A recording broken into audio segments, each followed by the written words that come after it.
Mercurio y Venus. Dos mundos hostiles con destinos muy diferentes. Uno está vivo, repleto de peligrosas fuerzas de la naturaleza. El otro es un cadáver planetario, labrado por millones de impactos a gran velocidad. Ambos nos demuestran la peor cara de los planetas en los que algo salió mal. Mercurio y Venus, los planetas interiores.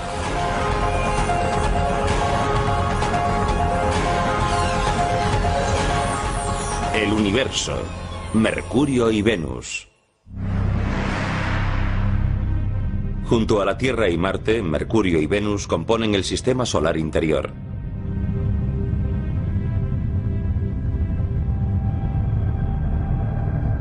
Júpiter, Saturno, Urano y Neptuno, los planetas gaseosos más alejados del Sol, son los planetas exteriores del sistema solar. A lo largo de 4.000 millones de años, los planetas interiores han recogido tantos restos interestelares que se han convertido en cuerpos sólidos. ¿Por qué estudiamos los planetas? ¿Por qué nos preocupamos de la astronomía? Algún día tendremos que dejar el planeta Tierra si queremos sobrevivir como especie a muy largo plazo. Y necesitamos saber qué hay ahí fuera y cuál es la naturaleza del universo. Estudiamos mundos en los que todo es exótico. Pero los procesos físicos y químicos básicos son los mismos que rigen aquí en la Tierra. Nos separan millones de kilómetros de nuestros vecinos rocosos. Pero una visita a Venus y Mercurio nos muestra un ADN común. Venus y Mercurio. Podemos observar estos lugares como mundos con una historia propia, para luego contextualizar la historia de nuestro propio planeta. Venus es el sexto mayor planeta del sistema solar. En su punto más próximo está a 42 millones de kilómetros de la Tierra. Un año venusiano equivale a 225 días terrestres. Y si usted pesa 67 kilos en la Tierra, pesaría 61 en Venus.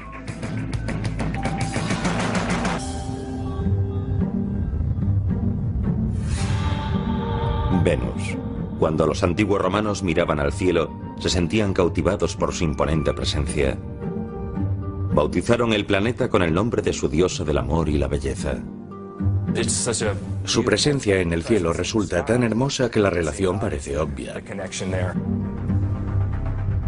Venus se ha considerado durante mucho tiempo como la hermana de nuestro planeta por su composición, gravedad, densidad y tamaños similares. Venus y la Tierra son casi gemelos en muchos aspectos. Tienen casi el mismo tamaño. Venus es ligeramente más pequeño que la Tierra. Si la Tierra fuese un balón de baloncesto, Venus sería uno de fútbol un poco menor. Y Venus es el planeta más cercano a la Tierra, por lo que durante mucho tiempo se consideraron literalmente planetas gemelos. Durante siglos, los científicos pensaron que su gemelo, al igual que la Tierra, era un planeta cubierto de océanos profundos, fértiles bosques pluviales y con un clima que permitiría albergar vida inteligente. Antes de la era espacial se pensaba que Venus sería muy parecido a la Tierra, pero cuando llegamos allí y comenzamos a explorarlo, descubrimos que las condiciones eran muy diferentes. Resultó que Venus no era tanto una hermana exótica de la Tierra como una gemela malvada. Son dos planetas muy similares en cuanto a las propiedades de su masa que evolucionaron hasta estados muy diferentes, y eso representa un problema interesante en la comprensión de la evolución planetaria. Es una especie de experimento controlado, dos planetas similares, una evolución de 4.000 millones de años. ¿Y por qué son tan diferentes? Primero, algunas diferencias básicas. Venus ha sufrido numerosos impactos de meteoros. Uno de ellos tan intenso que algunos científicos creen que podría haber invertido la rotación del planeta. La rotación de Venus es muy lenta. Tiene lo que llamamos una rotación retrógrada. Rota en sentido contrario a todos los demás planetas. Debido a su rotación retrógrada, el Sol sale por el oeste y se pone por el este. Y los días de Venus son largos. Entre un amanecer y el siguiente transcurren unos 8 meses terrestres. Pero su órbita y sus días no son lo que hacen de Venus un planeta inhabitable. En parte, es su terrible clima. Con una temperatura de 480 grados centígrados en la superficie, Venus es el planeta más caliente del sistema solar. Una visita a Venus terminaría antes de empezar. Tardarían unos segundos. Quizás solo un segundo en morir abrasados. A un astronauta sentado en Venus sin un traje espacial se le tostaría la piel, se cocería como un pavo en un horno, pero mucho más deprisa. El terrible calor lo causa un proceso llamado efecto invernadero, el mismo que mantiene la Tierra con un clima controlado y rebosante de vida. Pero un examen más atento de Venus nos indica que este rasgo común puede ser un ciclo vital y un ciclo mortal.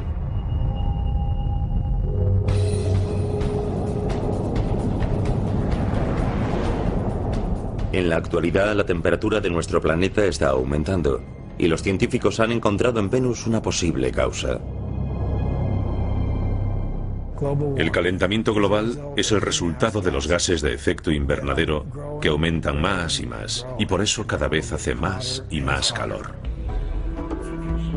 Y cuando observamos Venus nos dijimos, vaya, ahí ya está sucediendo. En los años 90, después del lanzamiento de la nave Magallanes, los vigilantes planetarios comenzaron a observar Venus para ver lo mal que podían llegar a ponerse las cosas aquí en la Tierra. La exploración del espacio nos ha dicho muchas cosas sobre la Tierra y el medio ambiente. Y de hecho el efecto invernadero del que todo el mundo habla ahora a causa del calentamiento global fue descubierto en Venus. Lo que descubrieron sobre Venus arrojó nueva luz sobre lo delicado que es el efecto invernadero de la Tierra. Venus no siempre fue así de caliente. Creemos que en el principio de su historia era más parecido a la Tierra en su superficie y perdió sus océanos debido a lo que llamamos un efecto invernadero desbocado. Así que Venus es un ejemplo de que en un planeta puede producirse un cambio global en el peor de los casos posibles. No tendríamos que convertirnos en Venus para encontrarnos con problemas. Bastaría con un leve movimiento en esa dirección. El valor de este estudio es que nos permite probar nuestros modelos climáticos.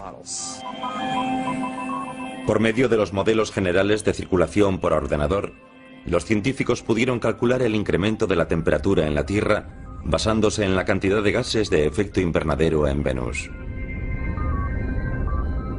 Pero, ¿cómo funciona en Venus el efecto invernadero que hace que sea tan caliente?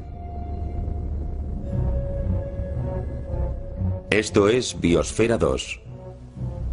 Situado cerca de las montañas Santa Catalina en Arizona, fue construido por un grupo de investigadores para profundizar en la idea de colonizar otros planetas.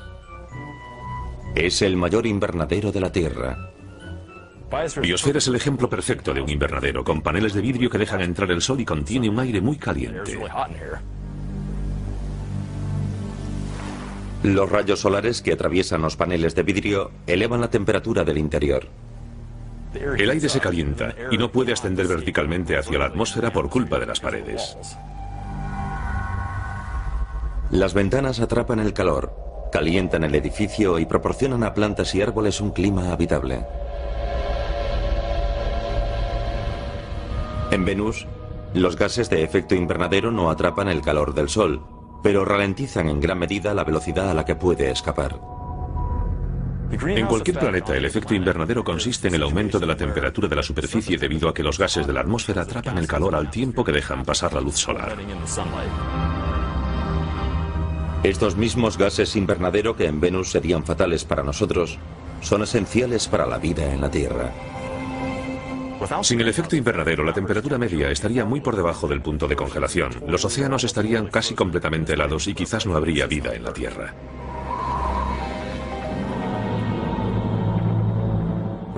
Decimos que es muy caliente, pero ¿por qué es tan caliente? Por la composición de su atmósfera. La de Venus se compone casi totalmente de dióxido de carbono. El dióxido de carbono, o CO2, representa el 95% de la atmósfera venusiana, y ese elevado volumen de gas atrapa más calor. Eso significa un importante efecto invernadero. Esa es la razón de que haga tanto calor en Venus. Es un ejemplo extremo de calentamiento global. En Venus, los volcanes son la fuente natural del CO2 y otros gases. Es un proceso que el químico atmosférico Jeff Sutton estudia en la Tierra en el volcán Kilauea, en Hawái. Ciertos compuestos atómicos arden a gran profundidad durante los periodos de actividad del volcán, formando CO2. El gas se origina por la presión creada por el calor del magma, la roca fundida. Asciende hacia la superficie y alcanza el depósito de magma. La presión sobre el magma desciende, lo que permite que los gases atrapados debajo a una gran presión puedan ascender en forma de burbujas. La superficie de Venus probablemente tenga grietas en la lava similares a estas fisuras por las que los gases escapan al aire. Entre 8.000 y 30.000 toneladas métricas de dióxido de carbono escapan de la cámara magmática cada día. Eso equivale de 3,5 millones a 5 millones de toneladas al año.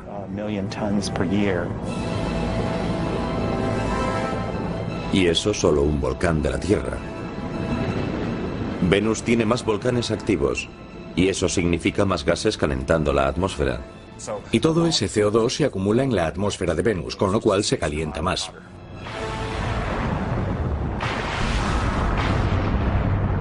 La temperatura de 480 grados no es el único rasgo que hace que el gemelo de la Tierra parezca una amenaza. 50 kilómetros por encima de la hirviente superficie de Venus, el caos hace que los 480 grados parezcan un frente frío. Un caos eléctrico que en una fracción de segundo puede alcanzar los 28.000 grados. Cada chispa de luz desprende 100 millones de voltios de electricidad. Los relámpagos ocurren tanto en la Tierra como en Venus, cuando las cargas eléctricas almacenan energía hasta que desprenden una chispa.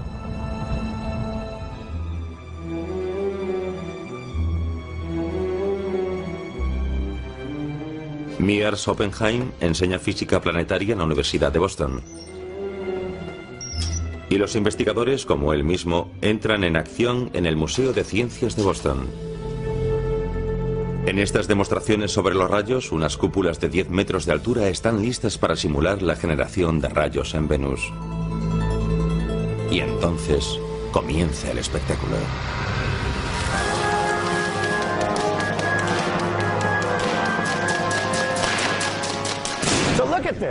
Vean esto. Estamos generando tantos millones de voltios en estas cúpulas que el voltaje tiene que escapar, y lo hace desgarrando las moléculas del aire. El aire de las cúpulas, como sucede en las nubes de Venus, agita la distribución eléctrica de las diminutas moléculas atómicas.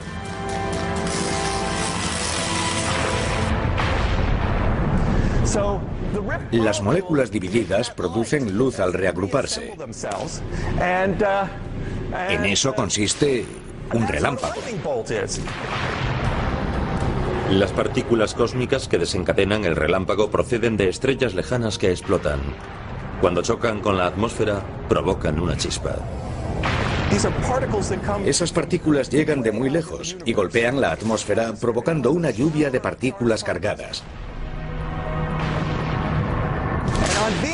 En Venus se producen relámpagos que probablemente contengan una enorme cantidad de energía y pueden recorrer muchos kilómetros. De media alcanzan la Tierra más de 3.000 millones de relámpagos al año. Número de veces que los relámpagos alcanzan la superficie de Venus, 0. La presión atmosférica en Venus es 90 veces mayor que en la Tierra, ya que el peso de la atmósfera creada por los gases es mayor. Esto impide que los relámpagos alcancen la superficie de Venus. En vez de eso, permanecen en las nubes. El aire es tan espeso que ofrece demasiada resistencia a los relámpagos como para que lo atraviesen. Les resulta mucho más sencillo descargar de nube en nube. Y dejando aparte su aspecto, las nubes de Venus no tienen nada en común con las de la Tierra. De hecho, su principal componente es lo bastante tóxico para abrasar la carne humana.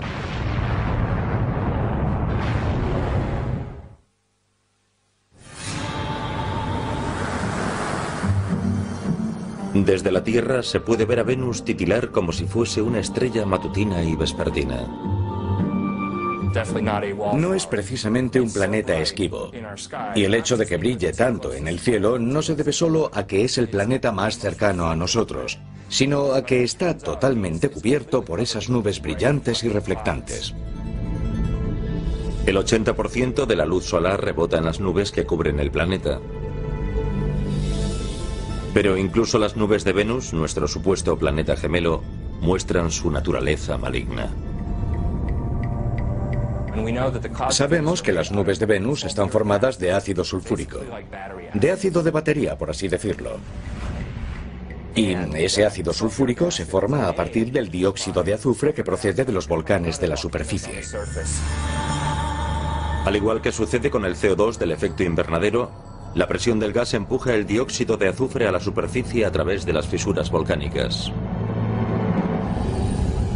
Se trata del mismo gas que el químico Jeff Sutton estudia en el volcán Kilauea, en Hawái. El dióxido de azufre es un gas nocivo y tóxico. Llevamos máscaras antigas para proteger nuestros pulmones y vías respiratorias. El dióxido de azufre se combina con la humedad del interior de la nariz y la garganta y forma ácido sulfúrico. El ácido sulfúrico no es nada agradable. A nadie le gustaría que le echasen encima ácido de batería. Hay que tener cuidado. Básicamente es el mismo compuesto, así que no sería agradable tocar las nubes de Venus. Si el viajero consiguiese sobrevivir a las nubes ácidas de Venus, los relámpagos, el aire tóxico y el calor, ¿qué aspecto tendría la superficie de Venus?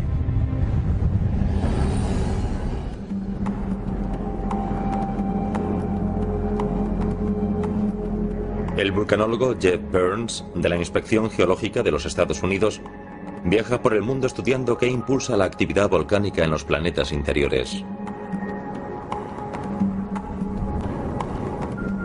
Cuando Burns se imagina la superficie de Venus, piensa en la tierra baldía oscura y sobrecogedora de los campos de lava de Kilauea, en la gran isla de Hawái. Es muy instructivo poder venir a estudiar este volcán y compararlo con los fenómenos volcánicos ocurridos en la superficie de Venus, ya que aquí podemos estudiarlo sobre el terreno. Incluso podemos tomar muestras y examinarlas minuciosamente. Los geólogos creen que el número de volcanes de Venus supera con mucho los aproximadamente 1500 que hay en la Tierra. En Venus las estimaciones van desde 100.000 a más de 1 millón de formaciones volcánicas. Con tal cantidad de volcanes, la roca de lava cubriría el 70% de la superficie de Venus, al igual que cubre la mayor parte de Kilauea. El suelo se solidifica cuando la lava se enfría y se convierte en roca. Las rocas de la Tierra nos permiten estudiar, por analogía, las de otros planetas. Las rocas basálticas son las más parecidas a las llanuras de Venus. El basalto es un tipo de roca volcánica más común en Venus y en todo el sistema solar interior. Los minerales se congelan y se convierten en pequeños cristales. Una transformación total desde su aspecto al surgir del volcán. Cuando la lava fluye por la superficie, es incandescente, normalmente de color rojo. Pronto se forma una pátina plateada en su parte superior que, en unas pocas semanas, se vuelve negra, como la lava que ven a mi alrededor.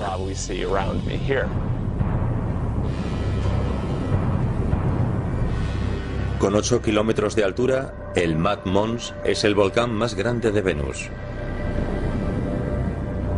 Y su actividad ha dejado un enorme rastro de lava, igual que lo hizo el Kilauea.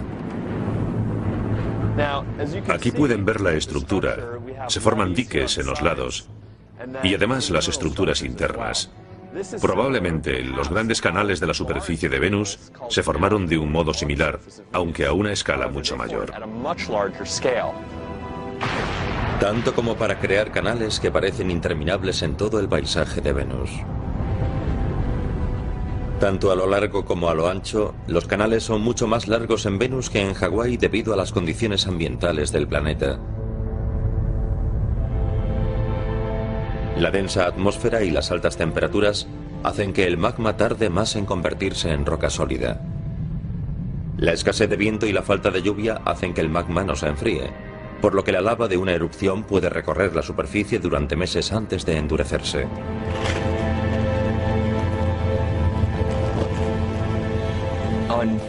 En Venus esperaríamos ver capa sobre capa de rocas volcánicas. Todas serían relativamente negras y de composición basáltica. Probablemente contendrían toques de color rojo debido al hierro oxidado. Normalmente, el flujo de la lava basáltica forma cristales cortantes. Pueden ser muy afilados y tienden a formar cristales cuando se apagan.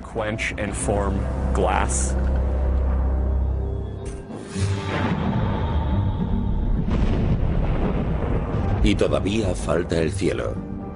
La densa capa de nubes venusianas dispersa la mayor parte de la luz directa del Sol. Durante el día, la superficie de Venus sería mucho más oscura que la de la Tierra. Además, la luz se dispersa mucho más y habría menos sombras. Todo aparecería más uniformemente iluminado en su superficie.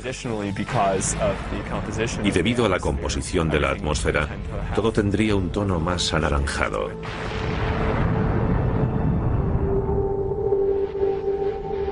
Además de los cañones, las montañas escarpadas recortan el cielo de Venus.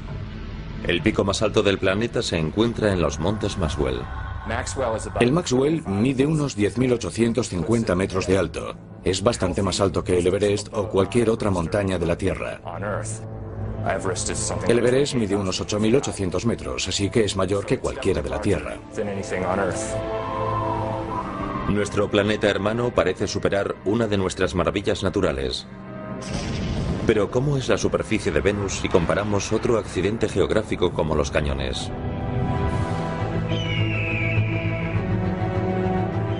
El Gran Cañón, un abismo erosionado por el río Colorado durante más de 250 millones de años. Cuando la meseta de Colorado se elevó hace millones de años, proporcionó al agua más energía para abrirse paso a través del cañón y erosionar las rocas.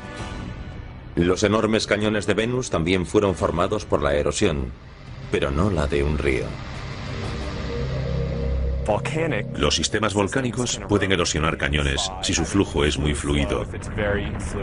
Los materiales muy viscosos no erosionan tanto como el agua.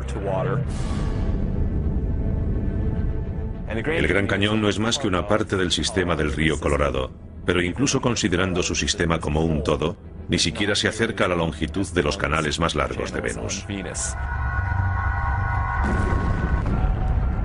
Si los antiguos romanos hubiesen sabido de los volcanes, las nubes ácidas, los relámpagos, el aire tóxico y el calor hirviente, quizás no hubiesen bautizado a nuestro malvado planeta gemelo con el nombre de su diosa de la belleza y el amor. Resulta irónico porque, evidentemente, los griegos y los romanos no sabían nada de las condiciones de Venus. Y ahora que lo estamos explorando un par de miles de años más tarde, descubrimos que no es realmente de nuestro agrado.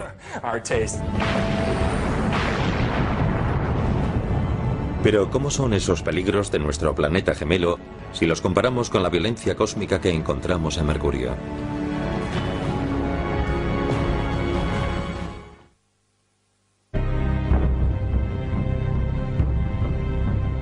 A 77 millones de kilómetros de la Tierra, las colinas cubiertas de polvo y las desiertas llanuras de Mercurio se extienden hasta donde alcanza la vista. Es un lugar sin color. Carece de los colores que encontramos en Marte, la Tierra o incluso en Venus.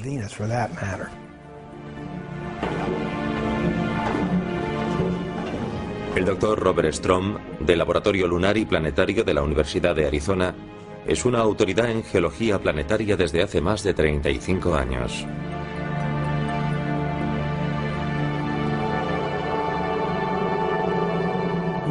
Mercurio es el planeta más interior y es bastante diferente a cualquier otro del sistema solar.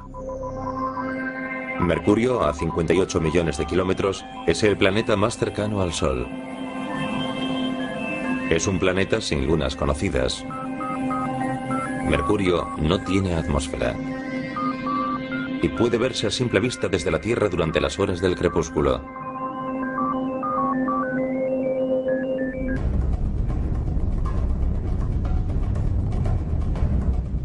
Con un diámetro un 60% más pequeño que el de la Tierra, Mercurio es el planeta más pequeño del sistema solar. Demasiado pequeño para generar el poderoso campo gravitatorio necesario para retener una atmósfera. La gravedad depende de la masa del objeto, de su masa. Cuanto mayor es la masa, mayor es la gravedad, y en el caso de Mercurio es poca. Debido a la escasa gravedad del planeta, si el peso de ese objeto fuese de 67 kilos en la Tierra, solo pesaría 25 en Mercurio.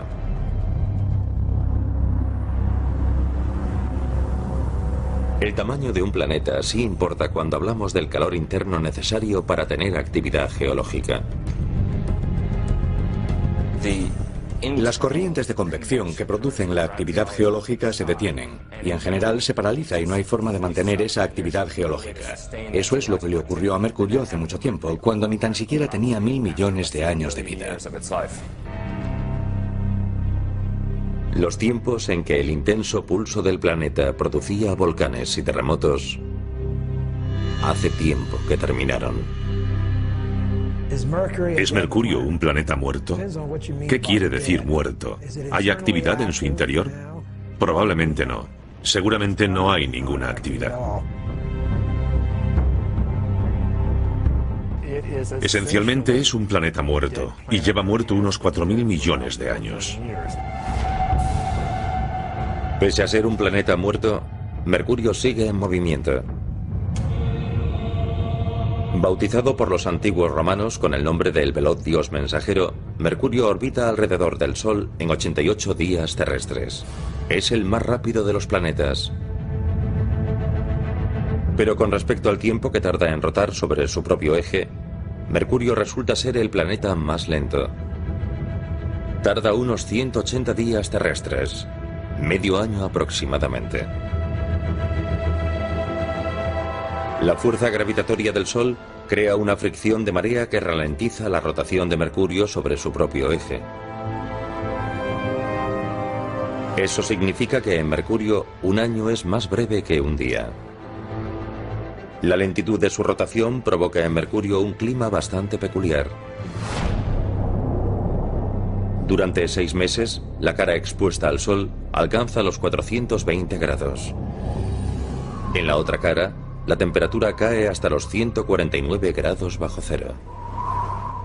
Tiene mucho tiempo para calentar la cara expuesta al Sol y mucho tiempo para enfriar la otra.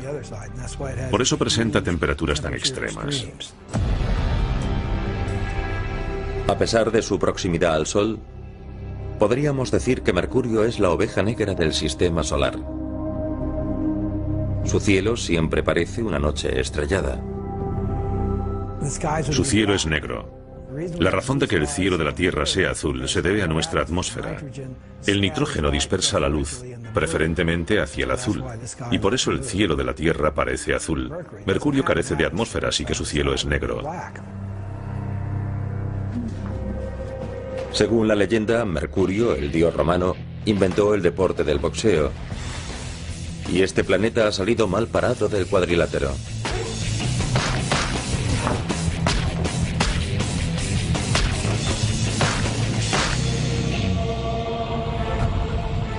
Mercurio ha recibido el impacto de millones de meteoros y asteroides en su superficie, debido a que carece de una atmósfera que lo proteja. Nuestra atmósfera, a modo de escudo, protege a la Tierra de la mayoría de los impactos. Cuando un objeto pequeño impacta en ella, normalmente a una velocidad 10 veces superior a la de una bala, su choque con las moléculas de aire los convierte en gas. La Tierra está protegida de los pequeños impactos por esa maravilla que llamamos atmósfera. Los objetos pequeños y débiles son destruidos por completo por esas fuerzas, mucho antes de que alcancen la superficie de la Tierra.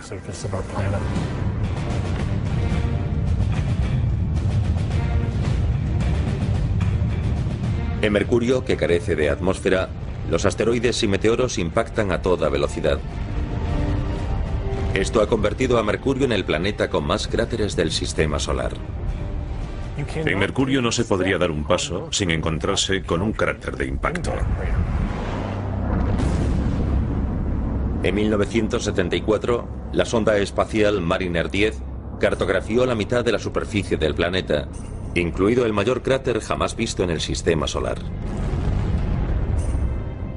Su rasgo más destacable es la llamada Cuenca de Caloris, un cráter de impacto de gran tamaño que puede medir unos 1.450 kilómetros de diámetro.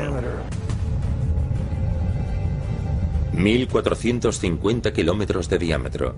Esos son unos 300 kilómetros más que todo el estado de Texas.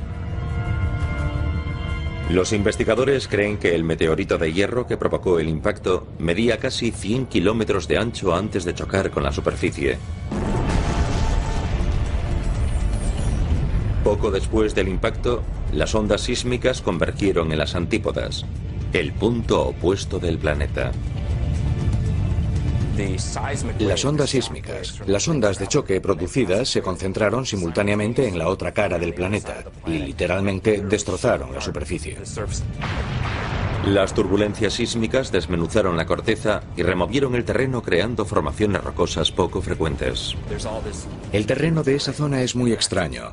De hecho, su nombre técnico es terreno caótico. Y realmente es así. Está retorcido y es irregular, y no tiene ningún sentido según la actividad geológica. Parece como si un gigante hubiese levantado la superficie y la hubiese dejado caer. Los cráteres anteriores se convirtieron de pronto en colinas, algunas de 9,5 kilómetros de ancho y más de 1,5 kilómetros de alto. De hecho, la elevación de la superficie pudo alcanzar 1 kilómetro o 2 de altura en cuestión de pocos segundos. Tuvo que ser algo terrible. Los científicos no tienen forma de saber con exactitud cuándo se produjo el impacto de Caloris. Pero hay algo que sí saben. Si un asteroide de ese tamaño impactase en la Tierra, las consecuencias serían catastróficas. Y acabarían con la civilización humana.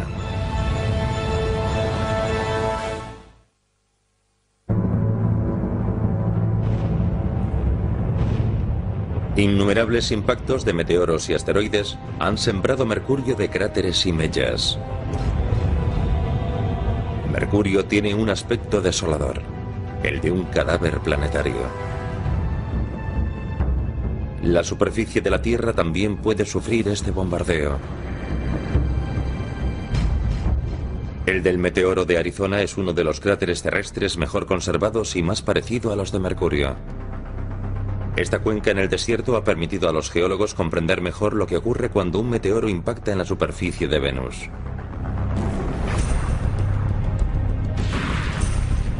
Después del impacto, la energía de las ondas de choque se propaga por la superficie y eleva toneladas de roca que conforman el cráter. Ese flujo de roca conformó esta cavidad en forma de cuenca y cubrió de restos varios kilómetros a la redonda. Esa misma energía barrió las paredes del cráter y provocó la elevación de estas capas de roca que tengo atrás. Bajo la influencia del choque, la roca no estaba tan quebradiza como suele estar. Era más viscosa. Esta es una de las características de los cráteres de impacto. No solo aquí, en el cráter Meteoro, sino en todo el sistema solar. Pero imaginen que el gran objeto que formó la cuenca de Caloris de Mercurio hubiese caído en el emplazamiento del cráter Meteoro.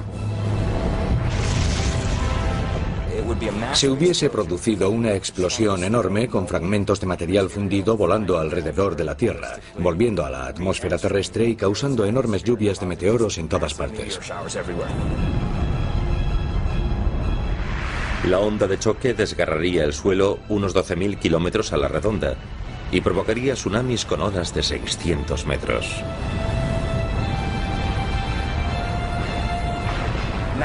Por toda la Tierra se propagarían tsunamis enormes que inundarían la mayoría de las costas.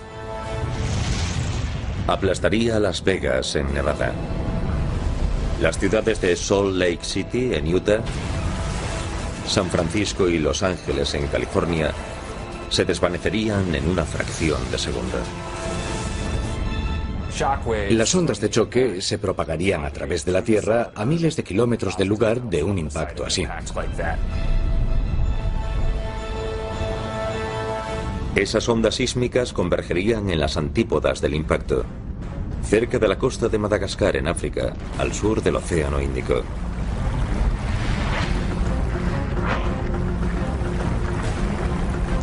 Inesperadamente, una sierra emergería de pronto del fondo marino y formaría un terreno caótico como el de Mercurio.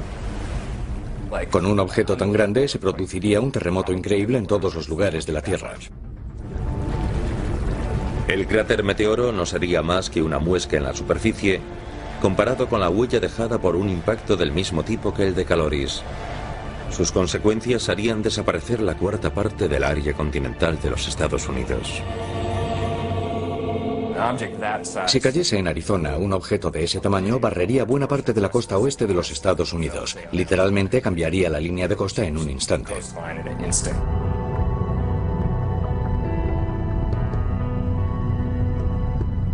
Esos cráteres han convertido a Mercurio en uno de los iconos del sistema solar, y algunas de esas huellas esconden misterios.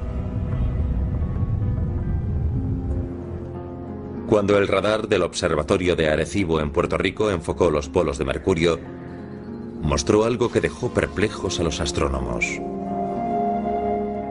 Hielo de todo tipo.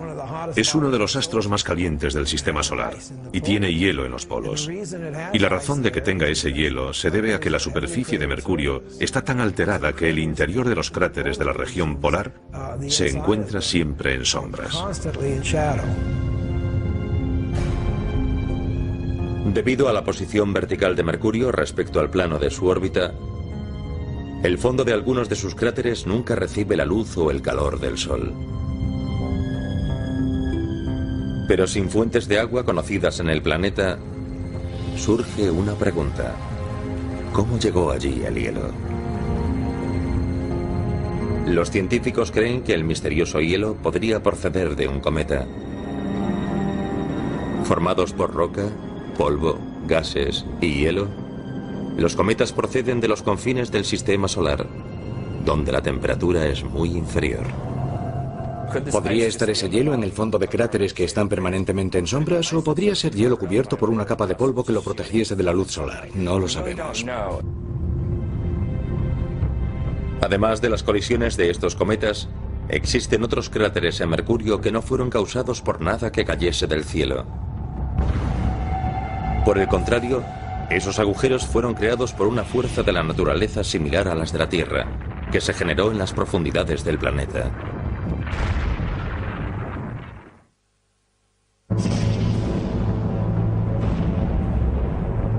Mercurio. Cuando los científicos pudieron observar su superficie con mayor precisión, descubrieron que algunos de sus cráteres podían haber sido causados por algo más que asteroides, cometas y meteoros. El proceso geológico más importante de los que afectaron a Mercurio fueron los cráteres causados por impactos. El segundo proceso geológico en importancia es el volcánico.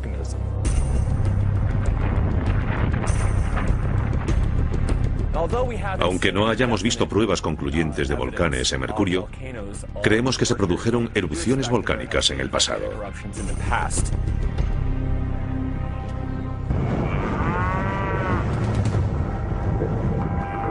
Este pastizal para el ganado, a 3 horas por carretera al norte de Phoenix, podría contener un eslabón de la historia volcánica de Mercurio.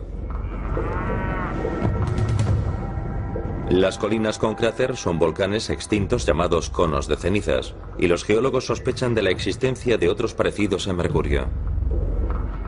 Esto es un cono de ceniza, y como pueden ver detrás de mí, tiene un gran cráter en el centro muy característico. Estos volcanes son distintos de los conos de ceniza de Mercurio. Debido a la menor gravedad de Mercurio, creemos que sus conos de ceniza son mucho más anchos y llanos. Todos los volcanes entran en erupción cuando la presión que ejerce el magma, la roca fundida que contiene, es mayor que la fuerza de la roca que la contiene.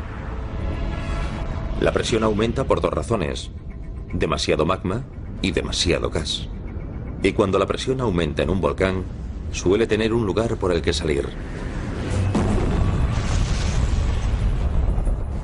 La lava sale a la superficie y entra en erupción con una explosión. Se produce una zona de apertura y lo que se conoce como una fuente de lava. Si la presión es lo bastante elevada, su fuerza puede disparar lava a más de 30 metros de altura en la Tierra.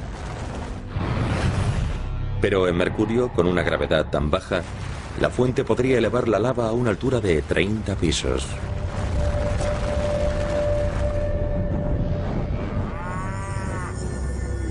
Aunque estos conos de ceniza de Arizona sirvan para ilustrar el pasado volcánico que compartimos con Mercurio, presenciar allí una de estas erupciones y ver la formación de los conos de ceniza resultaría una experiencia muy diferente. Primero, al carecer de atmósfera, el penacho de humo y restos no se esparciría por el entorno. Ese material saldría al vacío del espacio, ya que Mercurio carece de atmósfera. Ese material se extendería mucho más. Además, en Mercurio no podríamos oír la erupción. Mercurio no tiene atmósfera. El sonido no se transmite. Así que si tocásemos en Mercurio una guitarra, un ukelele o un piano, no oiríamos nada de nada, porque no hay atmósfera que transmita el sonido, por lo que el silencio es total.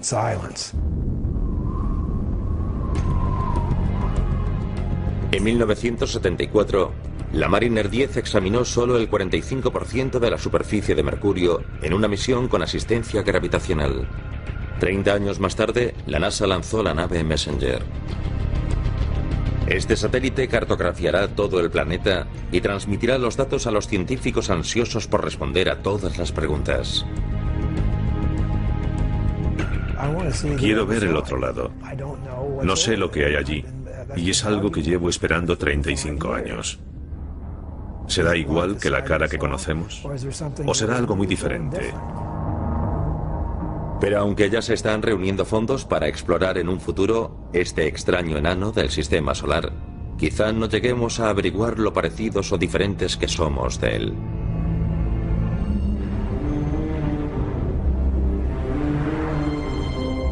A pesar de las inhóspitas condiciones de Mercurio y Venus, una mirada atenta a nuestro alrededor nos muestra lo bueno, lo feo y lo malo de los planetas interiores. El universo es realmente enorme y nosotros estamos sentados en esta mota diminuta, pero no estamos aislados. Vemos lo que ocurre en esos otros planetas.